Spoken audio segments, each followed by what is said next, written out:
following is a chapter reading by the Worm Audiobook Project. Please support the original author at parahumans.wordpress.com. Thank you and enjoy.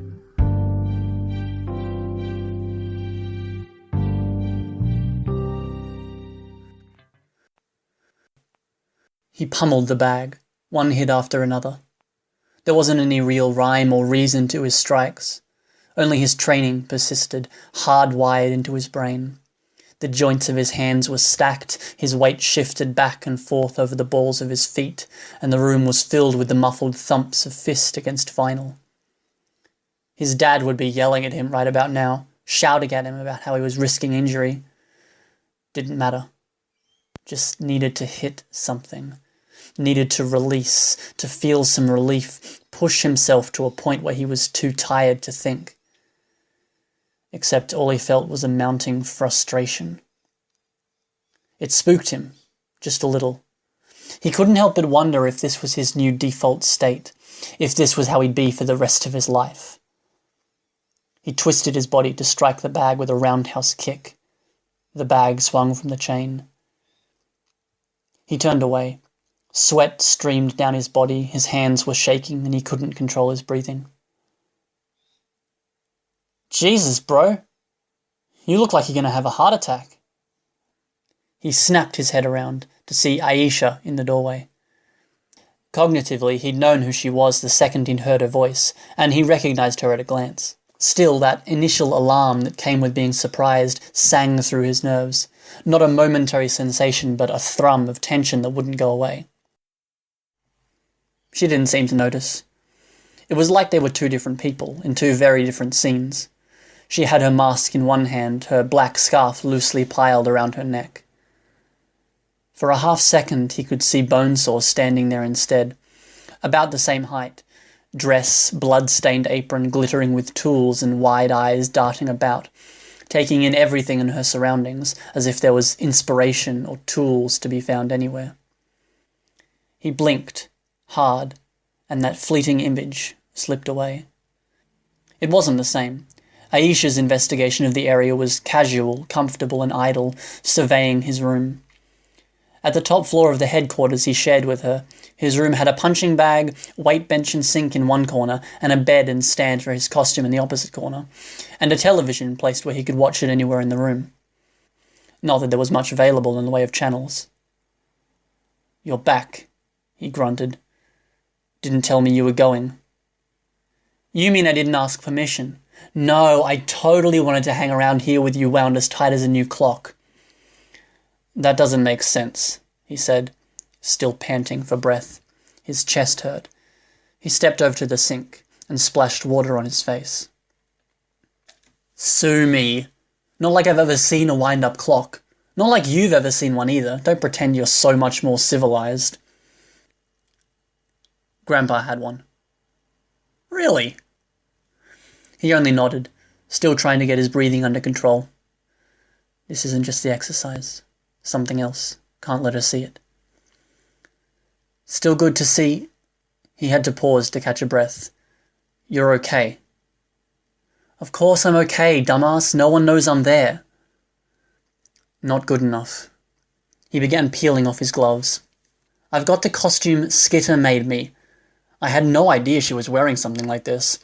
Aisha pulled at the fabric between her fingers, stretching it. "It's so smooth and so light. I thought she was bullshitting about the fact you couldn't cut it. But I tried and she was right. It's crazy. But yeah, I'm as safe as any of you. Safer." That's not saying that much. He examined his hands, where the skin was torn. Blood had welled out from the open wound and been pressed into the creases and pores. He turned on the tap again and put his hands under, washing where the skin was raw and bleeding at the knuckles. "Jesus fuck!" she gasped, looking past him to his hands. "Any time I've spent in the gyms, it's because Dad dragged me there, so I wasn't paying attention so much as I was looking for the nearest exit, but I am pretty sure you're not supposed to be bleeding like that." What was he supposed to say to that? "Why did you do that to yourself?" "Just trying to tire myself out." "You're already tired, you dumbass. This isn't going to improve the situation." "How long were you fucking hitting that thing? The entire time I was gone?" "I've handled worse." he thought. He'd meant it as a joke, a moment of personal humour, but the amusement didn't come. Incision here, saw through the breastbone, there we go. You're cooperating so nicely. Not that you have much of a choice. Oh, here, this part is always cool. See, the ribs are flexible, and with the sternum separated, a bit of help from Spider 33 here, they unfold like a bird slowly spreading its wings. He leaned over the sink, gripping the edges. That pressure in his chest was getting worse. Her tone changed. Hey, seriously, are you okay? You've been breathing really hard for a bit now, and now you've gone really quiet for like a minute. I didn't use my power either, so I know it's not you ignoring me because of that. He bit back the harsh retort, telling her to shut up, to stop being annoying and go away, that he wanted to be alone. If he did, she would. She'd run away from home 6 times in 4 years, had gone from their mother's house to their father's, back to their mother's, and then to foster care. Every time there was a reason. Some argument or incident that had pushed her. Any excuse would do, even a criticism at the wrong moment. The child services workers would put her somewhere else, praying for some stability that she would never have. She was flighty, like a wild animal that would bolt at a loud noise. That might forever be the case. If he lashed out like he had with Taylor, he doubted Aisha would forgive him so readily. I'm okay, he lied. Tired. He couldn't scare her away like that, but he was afraid he would anyways. Couldn't trust himself like this, feeling like he was on the verge of snapping. The fact that he was spooked over the idea only contributed to the problem, compounded that restless anxiety that seemed to have nestled deep in the core of his body, which gave him more reason to worry. An endless cycle. If he were more rested, he knew, more rational, he could break the cycle, deliberately focus on something else. He'd hoped the exercise would help there. It hadn't. He flinched as a hand settled on his arm. Hey, Aisha said. Zoning out again. I was going to go out on a patrol near the school. Tattletale said there's some leftover members of the merchants hanging around over here. Thought I'd scare them off. Maybe see if I can drive them into ballistics territory if I can't push them out of the city. Don't antagonize him, Brian said. Just saying, he's better suited for a straight-up fight, and these guys are low-level mooks. We want them to panic to see there's no place to go. No place to go. I'll come, he decided. No, she said, with a little too much emphasis. No, you won't. I'm perfectly capable of handling this. I'd stay to keep an eye on you if I didn't think it would do more harm than good. All right, he conceded. All right. Some quiet sounds good. I don't want you doing this again, okay? She gestured toward the bag, then his hands. Really, it's more than a little creepy. I know I don't have a nurturing nature, like, at all, but I'm gonna feel pretty terrible if I come back and you're a bloody mess. Oh. Taylor's voice, a croak. Oh, Brian. He winced. Poor choice of words, Aisha said. Quieter, she added. Sorry. We shouldn't be going anywhere alone, he said. He was only now feeling like his breathing was getting under control. Tattletale did. Skidder did. Regent sort of did. Tattletale and Skidder can see trouble coming. Regent's got Shatterbird, so he's not alone. Aisha shook her head. Which doesn't do him any good if he gets shot. Shatterbird would get free and then everyone loses. Don't want to argue. Don't want to get too deep into this. There's already too many things to keep track of, too many variables to consider. Hopefully everyone has more common sense than that. He really should be keeping her in containment unless she's needed. We were taking on the Chosen and some of Purity's people. It's all good. We picked up Victor, and Tattletale's hoping you'll try your power on him, see if you can't pick something up. Brian nodded. After. So I'm gonna go now? He grimaced. I don't want you going alone. I'm going with Regent. Relax. I'm not sure that makes me feel better. Not sure if that's the company I want you to keep. He was well familiar with the annoyed look that flashed over her face before she forced it away. She said, It's fine. He's your buddy, and our powers actually work well together. You and me, we can't... What's the word? Synergize. We can't synergize. I do my thing, you do yours, but we get in each other's way. You blind me, I wipe myself from your memory. With Regent and me, I can set people up for him to mess with, give him a chance to use his power. Or we mix it up a little, so I spook people, then he uses his power to make them feel like they're being pushed around, while I deal with others to freak them out. Or I go in first and give him word on what's going on. You've been out with him before, he realized. Couple times, just doing what you asked, not going out alone. You weren't exactly up to it. He looked down at his hands and picked off a peel of skin. So yeah. You stay right here. Try to take it easy. She sounded a little tense. Yeah, he replied. Maybe we could go for a walk later? Check on one of the rents? It sounded so unlike her. He could count on one hand the number of times she'd been this conciliatory and gentle. He couldn't remember a single case where she'd acted like that when she hadn't wanted something. Brian forced a smile. Maybe. You go. Be safe. He was both relieved and terrified when the door shut behind Aisha. So many things were like that now. Bad with the good, or just plain bad. Didn't realize she'd been out with Regent. Need to catch up on things. He flexed his hands, feeling the pain where he damaged himself, and made his way into what he liked to call the war room. The war room sat opposite Aisha's room, on the same floor as his. It wasn't large, but it didn't really have to be. Satellite images of various locations around the city had been printed out onto 4 by 5 foot sheets of laminated paper, rolls shelved on the wall with labels and marker. They varied in size, with some extending over the whole city, whilst others covered the various territories.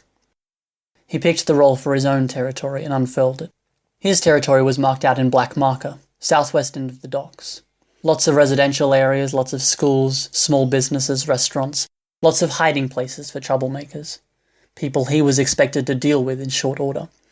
More problematic, he was expected to keep anyone else from coming in and setting up shop. Wasn't right that Tattletale shouldered the full load when she had her own territory to look after. Coil had provided the map, and Tattletale had provided the details. Various symbols and gang signs marked out spots where enemies were hiding. Stars for the nobodies, the M with the 2 $ vertical lines struck through it for the stragglers from the defeated merchants, and a wolf's head for Fenrir's chosen. His own were marked out in clear, blocky letters, noting priority, naming locations for what they were, and briefly covering the nature of the operations these crooks and gangs were conducting in his territory. Low-level drug dealers and looters here, some chosen dragging families from their home and selling them off as slave labour over there. But the map had been altered. Red X symbols crossed out a solid 2/3 of the symbols. Barely legible handwriting in the same red marker was squeezed into any space that wasn't too dark to obscure it, filling the white border at the edge of the map. Gone. Left city. Hospitalized. There was a circle around one of the merchant's symbols at the school, the next target. He knew he should feel relieved. Knew that he should appreciate that Aisha had tried to do something to help him, even if she wasn't the best at expressing concern or affection. He only felt guilty. He'd been wallowing, stumbling around their headquarters in a fugue, and Aisha had been apparently going all out, taking out their enemies and clearing their territory of threats. It had been a big task for the two of them, and she was doing it on her own. Why am I here? He wondered. He wasn't a leader anymore. He wasn't doing his job with his territory, wasn't protecting the people he was important to, wasn't working towards anything. He shook his head, as if to shake off the thoughts that were plaguing him. It had been 4 or 5 days since the 9 had left the city, and he'd been, what, spinning in place, sinking deeper and deeper into this well of negative emotion? Hated this. Hated that his body, which he'd always seen as something under his absolute control, a tool to be honed, was betraying him with this anxiety, panic, and weakness. His power, too, was a tool that now carried so many negative connotations. He hated that everything seemed so ugly now. The city was soiled, ruined, and festering. His friends and family were tainted with negative associations. Seizing territory felt both hollow, and it reminded him that this business with Coil might collapse soon, or the city would be condemned, and he would have nowhere to go and nothing to do after that, except dwell on memories he didn't want to dwell on. It was hard to convince himself to care, especially with the alleged end of the world. Of course, he couldn't not deal with Coil. Taylor wouldn't stick around if they didn't, for one thing, and he knew that the little girl deserved to be rescued. I spent 3 hours in that refrigerator. Dina's spent nearly that many months with Coil. And though it was nebulous, he feared the future. He'd spent so many years of his life so sure in what he was doing, how A led to B led to C, that he wasn't sure what to do now that the possibilities were so open-ended. Even the simplest things were screwed up now. Sleep in particular was hard to come by, and was riddled with terror dreams that left him more exhausted than when he'd put his head down to the pillow. He clenched his fist, feeling the sting where his hand was still bleeding. He'd go after Aisha, lend some assistance maybe, or make sure that everything was going okay. He couldn't even explain his own line of thinking to himself. He didn't always like her, but he was barely able to think straight when he thought about Aisha suffering anything close to what he'd been through. Aisha would be annoyed, even upset.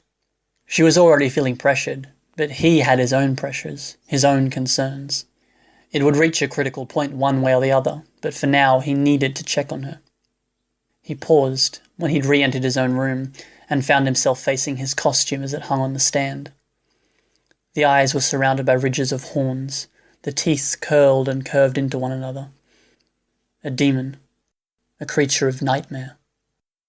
I could give you a skull face like that helmet of yours, only real, and crank your power up to the max, always on, give you some biological imperative to encourage cannibalism, and see how long it takes them to eliminate you if they can't see or hear you. You're gone, Brian growled to the empty room, seizing the mask in both hands and pulling it free of the stand. We won. Shut up. Her giggling was so vivid in his memory that it sounded like she was right next to him. He stared at the mask, glad it wasn't the skull mask that Bonesaw had referenced. Hard to explain why. He was reaching to pull his mask on when he felt something brush against his bare arm. A moth? I sure hope that's you, he said, because I'm talking to myself too much already. The moth flew in a lazy circle in front of him. Right. Meet you at the door, he said. He hesitated, then put the mask back on the stand. A few minutes passed as he waited. He found himself debating whether he'd misunderstood the moth's movements as something they weren't. I remember when I didn't have these doubts about what I was doing. She wasn't in costume. It was odd seeing her approach from a distance, observing her uninterrupted over a longer span of time. She conveyed an eerie kind of confidence that he knew she didn't have at her core. Some of that was how she unflinchingly looked forward. She didn't react as the wind blew her hair across her face, didn't turn to look around the street as she crossed an intersection. He might have something to say about that. If that was her using her power to assess her surroundings and keep an eye out for trouble, she should avoid doing it when she was in civilian wear. She stopped a short distance away, holding grocery bags in one hand and tucking her hair back into place with the other. She wore a black tank top, jeans and rubber boots, with a sweatshirt tied around her waist. That last article of clothing would be to conceal weapons, he guessed. Her glasses caught the light from the sun to the west, turning almost opaque in the glare as she looked his way. Decided to check in on me? Imp asked me to, she said. Her stare was uncomfortable, analysing him. He nodded. Imp's earlier behaviour made some more sense in light of that fact. She'd wanted to keep him here so he wouldn't miss Taylor's arrival. He felt self-conscious of the wounds on his hands. She'd seen them, but she hadn't commented. But I wanted to, anyways, she added. Again he nodded. What could he say to that? He changed the focus, asking, The bag? I thought I'd make dinner for the two of us, if you wanted. You can say no. Okay, sure. He moved out of the way to let her inside, then shut and locked the door. Not that a lock would do anything against the kinds of people who haunted his nightmares. It was the uglier side of dealing with capes, knowing that there was no measure of security that would ever stand up to all of the bad guys. There would always be people like the Nine, like Leviathan and Behemoth, forces as inevitable and unstoppable as a natural disaster. The best analogy he could come up with was the Cold War, the sense that bombs could start dropping at a moment's notice, and there would be nothing anybody could do about it. Unlike the major players in the Cold War, the monsters he was thinking about weren't so rational that they'd stand down with Scion in the picture. Hey, Taylor spoke up. You okay? You're sort of staring off into space. Come on, sit down, talk to me. Brian nodded and followed her into the kitchen. He opted to stand instead of taking the stool. Chicken breast okay? Sure. She reached into the grocery bag and retrieved a Ziploc baggie with chicken and marinade. Was going to bring pork chops, but I just served this huge pork shoulder roast for everyone in my territory the other night, and then we had leftovers, so I've had it for lunch a few times. Kind of sick of it. We've got lots of kids running around. It's kind of nice, but hard. It's like they're totally unrestrained, so when they're happy, they're ecstatic, and when they're unhappy, they're miserable, you know? I haven't spent a lot of time around kids. Only Aisha when I was younger, and I think she might have been a special case. She's really coming into her own, getting comfortable with her powers, figuring out where she needs to be and when. Can't be easy when the rest of us don't know where she is half the time. Did she put herself in any danger? Taylor started frying up the chicken. Yes and no. She took down Knight, but Knight wasn't able to use her power, had no idea she was there. She was safe. Took down Knight. Aisha? That bothered him, and he couldn't say why. We got Victor. Not sure if I like how Lisa sprung that on me, but we got him. We were thinking you could try borrowing his power, see if you don't get any permanent boosts. Sure. Aisha mentioned that. I don't know if it'll work. No? Brian tried to organize his answer about why in his head. What had Bonesaw said? Something about passengers. He glanced over at Taylor, who was busy with the sides, something with sweet potato, some parsnips. She looked over her shoulder at him, and he was struck with the image of her lying on the ground, Bonesaw straddling her, her forehead a bloody mess, a small electric saw grinding through the bone of her skull with an ear-splitting whine. He looked away. What is it? Trying to get my thoughts in order. Tired. Do you want to talk about it? He shook his head. Victor's power. If we supposedly have these passengers in our heads guiding our power use, giving us the brain structures we need to manage the powers, I don't think I have that with any powers I borrow. They're weaker, but I don't have that knowledge about what's going on, or that extra measure of control. Want to try it on me? I know I wasn't okay with it before, but I think I can handle it if I know it's coming. He considered for a moment. Okay. He reached out and let the darkness stream from his fingertips. It wove in and out of itself, coiled at things that weren't there, alternately creeping and lunging forward. Heavy, it drifted to the ground to spill out there.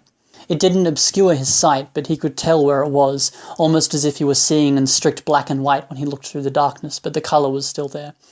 Bad analogy. The difference was stark, but he couldn't pinpoint what separated it from anything else. The contact with Taylor was like having his eyes shut, and then opening them as a firecracker burst spectacularly, seeing the sparks scattered out over 1/2 mile. Only the sparks were alive, moving. Unsure about how to use the ability, he pushed out.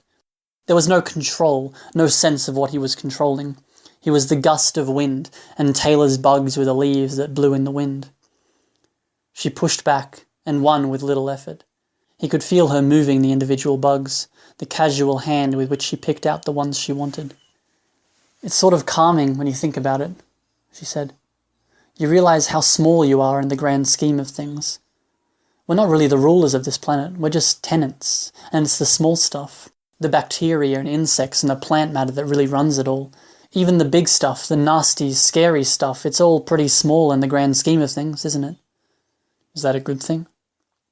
I know I sound a little crazy when I say that, but really you get a glimpse of these bugs as they go about their lives, almost mechanical in how they follow their instincts. You see them breeding, eating, building nests and dying, and you see how they just saturate every aspect of our existence.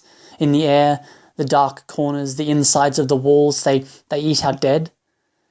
I can't sense them, but they're skin mites all over our bodies and in our eyelashes. I guess it just takes me out of myself when I think about it. It reminds me that we're only one part of this vast system. We're cogs in the universe in our own way. Seeing the little details makes me feel like the big problems aren't so personal. They aren't as overwhelming. Rambling aside, she looked more at ease than he'd ever seen someone in his darkness. She was blind and deaf, and she leaned against the counter, staring off into space as she talked. Even the talking, it caught him off guard.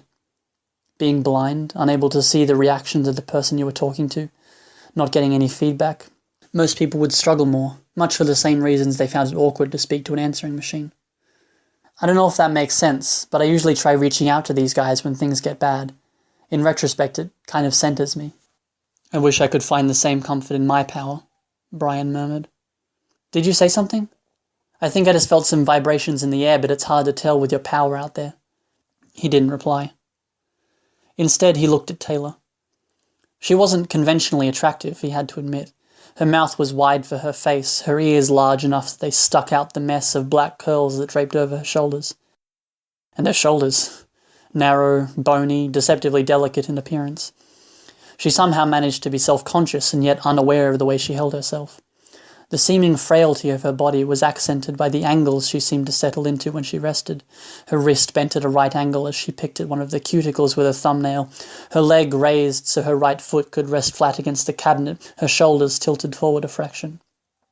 It was as if her skin didn't fit, and she couldn't stretch both arms or both legs out to their full lengths at the same time. It wasn't so dramatic that he'd notice if he wasn't already paying attention, but it was a quirk he could note as he studied her. It made him think of a bird, or one of her insects, but he didn't feel he was being unflattering by thinking it. In fact, as he looked, he could note how long her arms and legs were, the length of her neck and torso. She was still growing. She had grown even in the months they'd known each other. Somehow he could see how the groundwork was being laid for the finished product, a body that wouldn't be skinny but slender, long-legged. If she was still growing, and if her dad was any indication, she'd be tall. Would she be a trophy wife, or turn heads? Probably not.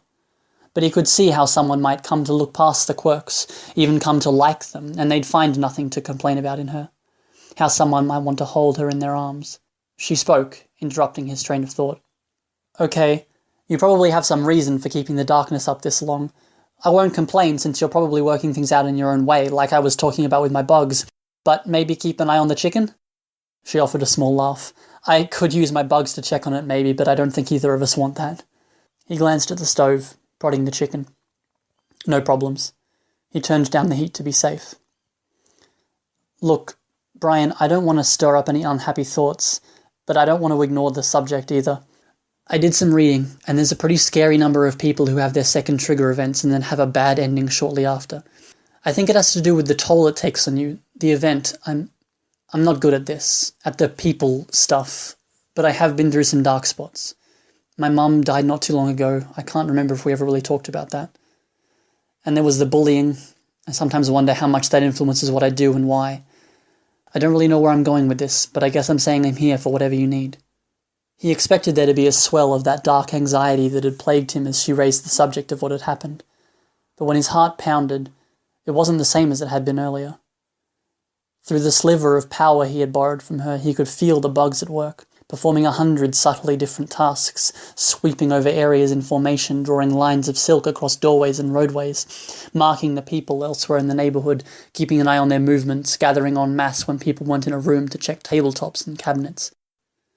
And Taylor was just standing there, leaning against the counter, calm.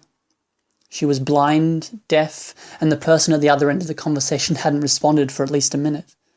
It wasn't like she didn't have her own ugly thoughts plaguing her, 1,000 responsibilities, 100 reasons to feel angry or guilty, but she'd somehow found a way to let herself be at ease here. Or was that the same deceptive confidence she'd displayed as she'd approached his headquarters? He idly wondered if that veneer would crack if he surprised her here, but he didn't want to be mean as he did it. That felt wrong. Something else. Almost on instinct, Brian stepped forward, reaching for her, then stopped, letting his hands drop to his sides. If he reached out to hold her, that would be a breach of trust, wouldn't it? Hey, Taylor said, her voice so quiet he could barely hear it. Slightly louder, she said, Go ahead. She knew, but he felt out with her power, saw the spark of the bug she'd placed on the cuffs of his pants, on the edge of his sleeve. How did she keep track of all that? And how was he supposed to respond now? He barely had any friends outside of work. His contact with girls had been limited to flirting, more work, and fighting with his sister. Swallowing, he reached out and wrapped his arms around her shoulders, gently pulling her close. He couldn't shake the idea that she'd break if he squeezed too hard, so his touch was light. She hugged his lower body, pressing her head against his collarbone, both actions surprising him with their strength and ferocity. He willed the darkness away, banishing the sparks that, as Taylor had suggested, painted them as very small people in a big world. As the light returned, it was just them. "This is what you wanted?" she murmured. "You're so still," he replied, not even sure what he meant. "That's good," she answered him, her non sequitur almost matching his own. They stayed like that for some time, his chin resting on top of her head. He could feel her breathing, her heartbeat, and the warmth of her breath against his chest. He felt tears in his eyes, blinked them away, unsure why they'd even come in the first place. "I'm sorry," he said. "Don't be." He couldn't be quite sure what he was sorry for. This awkwardness, the length of time this had gone on, for putting her in a position like this, when she knew he was vulnerable and would have a hard time saying no. He didn't get the sense that she minded. If she had, he suspected there would be some sign, some movement, some attempt to pull away. Maybe he'd said it because it had taken him this long. He dismissed the doubts and hesitation. "Can we?"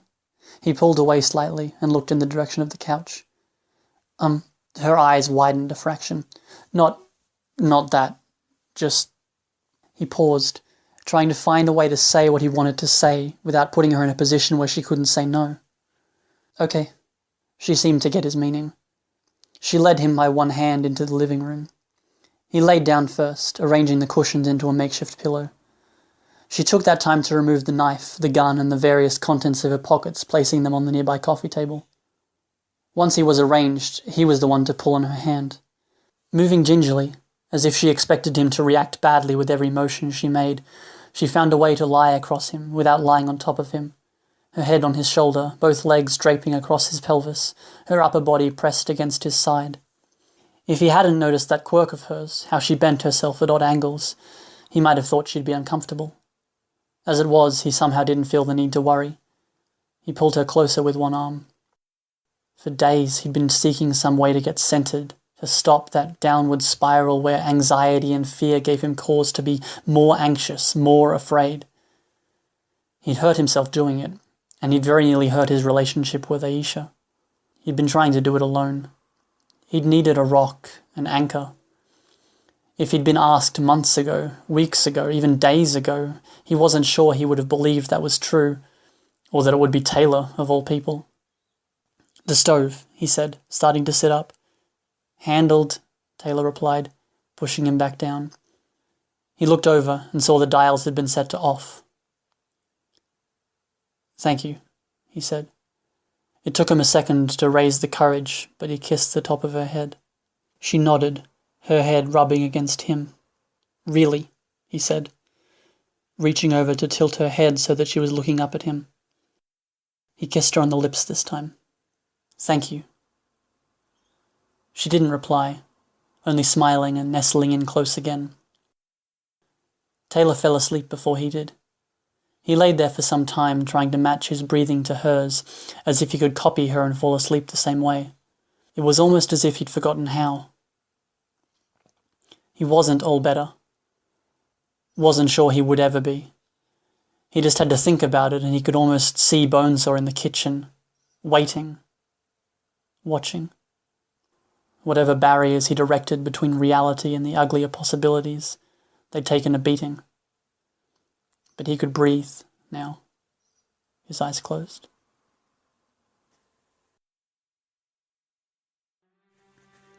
Hi, this is Crispy. You just finished listening to a chapter from Arc 15, Colony, from the web serial Worm by J.C. McCrae. This production is brought to you by the Worm Audiobook Project. If you would like to know more about us, or to volunteer your own services, please check us out at audioworm.rain-online.org. You can download or listen to every chapter directly from our site, or you can find us on iTunes or any podcast app under Worm Audiobook. Thank you for listening.